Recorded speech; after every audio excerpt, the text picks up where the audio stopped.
Räägime veel probiootikumidest. Eerik, kuidas sa doktor Ohiraga seotud oled? Doktor Ohira meeskond siis võttis minuga ühendust sooviga teha koostööd ja mina ütlesin, et seletati mulle siis ära, mis toidulisanditega tegu on ja siis ma ütlesin, et selge, me võime selle asjaga edasi liikuda siis, kui teie toidulisandite efektiivsus ehk siis kasu saab teadusliku kinnituse. Selleks valisin ma siis oma toitumiskava kasutajate hulgast ühe inimese, kes juba toitus tervislikult, kõik oli temaga korras ja mida me siis tegime, oli see, et saatsime selle inimesele sellisele sõbralikule teaduslikule katsele, kus siis mõõdeti tema tervisenäitajad, täpsemalt siis kõhu mikrobiomi analüüs tehti ja selle tulemusena tegime siis katse tulemused enne, tulemused pärast ja selle tulemusena tema organismi soolestiku talitus muutus veel paremaks, kui ta oli kõigest 6 aega neid doktor Ohira toidulisandeid võtnud. Kes veel siis ei tea, siis probiootikumid on piimhappebakterid ja doktor Ohira probiootikumide puhul on siis seda toodet 3 aastat kääritatud ja läbi selle protsessi on siis toodetud kasulikke ühendeid, mida keha nagunii ise kogu aeg läbi oma käärimisprotsesside toodab. Millist rolli mängivad toidulisandid kaalu langetamisel?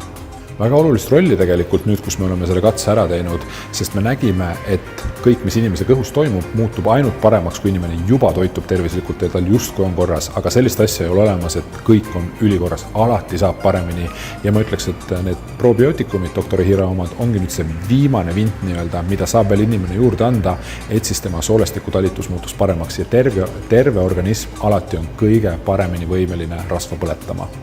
Muutus hakkab toimuma tõenäoliselt juba esimestel päevadel, aga 6 aja pärast väljendub see kõige tugevamini ja sealt punktist edasi, kuna üks keskmine kuur kestab umbes 3 kuud, siis sealt edasi koos tervisliku toitumisega läheb asi ainult paremaks, siis võib natukene puhata ja siis jälle uue kuuri peale teha. Kuidas aru saada, kas mikrofloora on tasakaalust väljas? Selleks ongi võimalik näiteks testida ennast ja see on väljaheiteanalüüs ja seda on võimalik teostada siis näiteks Toidu- ja fermentatsioonitehnoloogia arenduskeskuses.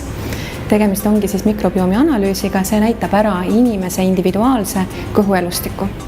Doktor Ohira probiootikumide puhul on siis läbi viidud juba aastakümneid teadusuuringuid ja meil valmis äsja kataloog, milles on siis enamik teadusuuringute eestikeelseid lühikokkuvõtteid. Ja näiteks doktor Ohira kodulehelt on võimalik tellida seda mikrobiomi analüüsi 5% soodustusega koostöös TFTAC-iga siis Toidu- ja fermentatsioonitehnoloogia arenduskeskusega.